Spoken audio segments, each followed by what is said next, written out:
வாங்க இன்றைக்கி வந்து நம்ம மணத்தக்காளி காய் அதை போட்டு புளிக்குழம்பு எப்படி வைக்கிறதுன்னு பார்க்கலாம். இப்போ வந்து எண்ணெய் ஊற்றி கடுகு போட்டிருக்கிறேன். கடுகு பொரியுது. அதுக்கப்புறம் கடலப்பருப்பு உளுத்தம்பருப்பு கொஞ்சம் கடலப்பருப்பு உளுத்தம்பருப்பு போட்டு கொஞ்சம் நேரம் செவக்கட்டும். இது அடுத்தது வந்து சீரகம், வெந்தயம், வரமிளகா இதையும் போட்டுக்கலாம். இதையும் போட்டு ஒரு கிளறி விடலாம். அடுத்தது வந்து வெங்காயம், பூண்டு இதையும் போட்டுக்கலாம். இதையும் போட்டு கிளறி விட்டு கொஞ்ச நேரம் வெங்காயம் வணங்கிட்டோம். அடுத்தது வந்து கருவேப்பிலை.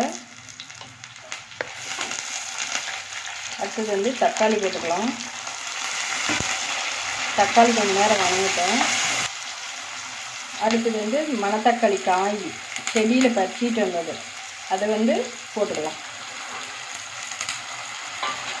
இதையும் போட்டு நல்லா கொஞ்சம் நேரம் வணக்கி விடலாம். அடுத்தது வந்து புளித்தண்ணி கொஞ்சம் ஊற்றிக்கலாம்.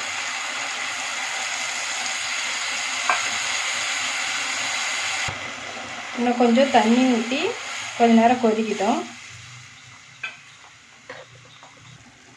கொதிக்குது. இப்போ வந்து இதுக்கு தேவையான அளவு உப்பு போட்டுக்கலாம். இப்போ வந்து இதுக்கு தேவையான பொடிங்க என்னென்னா மல்லித்தூள், மிளகாய்த்தூள், கறி மசாலா தூள், மஞ்சத்தூள் இதெல்லாம் போட்டுக்கலாம். இதெல்லாம் போட்டு ஒரு கிளறி விட்டு கொஞ்ச நேரம் கொதிக்கிட்டோம். வந்து கொஞ்சம் பெருங்காயத்தூள் சேர்த்திக்கலாம். இதையும் சேர்த்தி ஒரு கிளறி விட்டு மூடி வச்சு சிம்மில் வச்சு விட்டுறலாம். ஒரு 10 நிமிஷம் வச்சு விட்டா நல்லா எண்ணெய் பிரிஞ்சு வந்துடும். அப்புறமா பார்க்கலாம். பாருங்கள், இந்த மாதிரி ஆயிரும் குழம்பு. நல்லா எண்ணெய் பிரிஞ்சு வந்துடும். காயும் நல்லா வெந்துடும். சூடாக சாப்பாட்டு கூட போட்டு சாப்பிட்டிங்களா சூப்பராக இருக்கும். நீங்களும் செஞ்சு சாப்பிட்டு பாருங்கள்.